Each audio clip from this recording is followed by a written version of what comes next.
மதுரை மீனாட்சி பதிப்பகம். தமிழ் சுருக்கெழுத்து உயர்வேகம். நிமிடத்திற்கு 120 வார்த்தைகள் வினாத்தாள். நவம்பர் 1992 2ஆம் தாள்.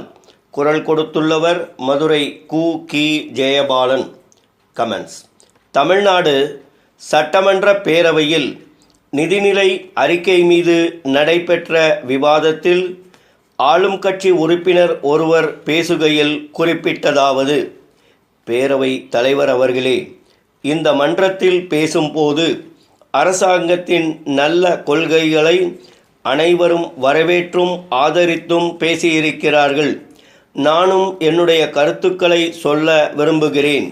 முதலாவதாக, கல்விக் கொள்கையில் அரசு எடுத்திருக்கும் முடிவுகளை பலரும் பாராட்டினார்கள். கல்வி அறிவில்லாத மக்களே நம் நாட்டில் இருக்கக்கூடாது என்ற அடிப்படையில் கட்டாயமாக இலவச கல்வியை எல்லா மக்களுக்கும் அளிப்பதற்கான நடவடிக்கைகளை எடுத்துக்கொள்ள வேண்டுமென்று கேட்டுக்கொள்கிறேன். ஒவ்வொரு கிராமத்திலும் உள்ள பிள்ளைகள் எழுத்தறிவு பெற ஆரம்ப பள்ளிகளை ஏற்படுத்த வேண்டுமென்று கேட்டுக்கொள்கிறேன். ஒவ்வொரு ஆரம்ப பள்ளியிலும் 1 முதல் 5 வகுப்புகள் வரையில் உள்ள பிள்ளைகளுக்கு பாடங்களை போதிக்க பெண் ஆசிரியர்களையே நியமனம் செய்ய வேண்டுமென்று கேட்டுக்கொள்கிறேன். ஒவ்வொரு வகுப்பிலும் அதிக அளவு 30 மாணவர்கள் தான் இருக்க வேண்டும். அதற்கு மேற்பட்டவர்கள் இருந்தால் வகுப்பை 2 அல்லது 3 பிரிவுகளாக பிரித்து ஒவ்வொரு மாணவனும் ஆசிரியரின் நேரடி கண்காணிப்பில் இருக்குமாறு செய்ய வேண்டும் என்பதை தெரிவித்துக் கொள்கிறேன். தாய்மொழியாம் தமிழ் முதலிடம் பெற வேண்டும் என்பதற்காக அரசு தக்க நடவடிக்கைகளை எடுத்துக்கொள்ள வேண்டுமென்று கேட்டுக்கொள்கிறேன்.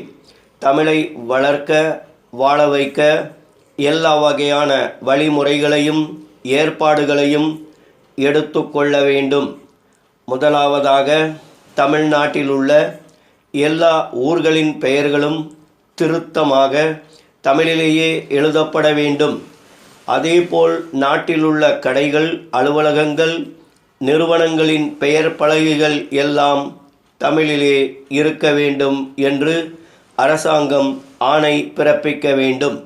அதற்காக தீவிரமான நடவடிக்கைகளை மேற்கொள்வதற்கான முயற்சிகள் எடுத்துக்கொள்ள வேண்டும் என்று கேட்டுக்கொள்கிறேன்.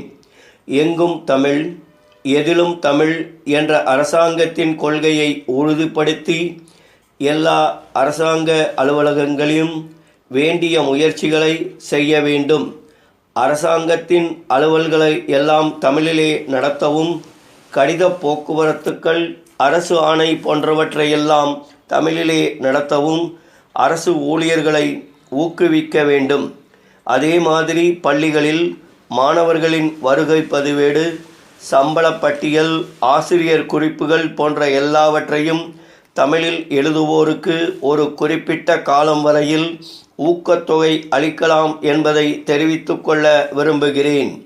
அடுத்து, கல்வி பயிலும் ஏழை குழந்தைகளுக்கு பாட புத்தகங்கள், நோட்டு புத்தகங்கள், எழுது கருவிகள் போன்றவற்றை இலவசமாக வழங்குவதற்கான ஏற்பாடுகளை அரசாங்கமே செய்து தர வேண்டுமென்று கேட்டுக்கொள்கிறேன்.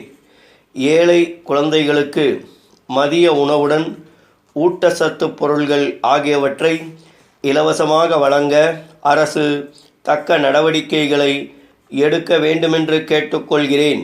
மாணவர்களின் உடல் நலனை பேணி பாதுகாக்கவும், அவர்களுக்கு வைட்டமின் மாத்திரைகள் இலவசமாக வழங்கவும் ஏற்பாடு செய்ய வேண்டுமென்று கேட்டுக்கொள்கிறேன். அடுத்தபடியாக, நம்முடைய நாடு விவசாய நாடாக இருப்பதால் இங்குள்ள மக்கள் எல்லோருமே விவசாயத்தையே முக்கிய தொழிலாக கொண்டிருக்கிறார்கள். ஆண்டில் ஒரு சில மாதங்களுக்குத்தான் அவர்களுக்கு வேலை கிடைக்கிறது.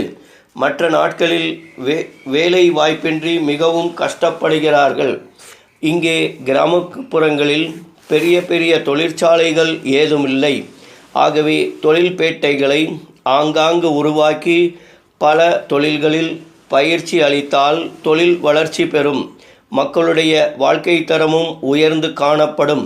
மேலும் அவர்களுக்கு மிக மிக தேவையான உணவுப் பொருள்கள் மற்றும் அத்தியாவசிய வீட்டுப் பொருள்கள் கிடைக்க வழி செய்ய வேண்டும்.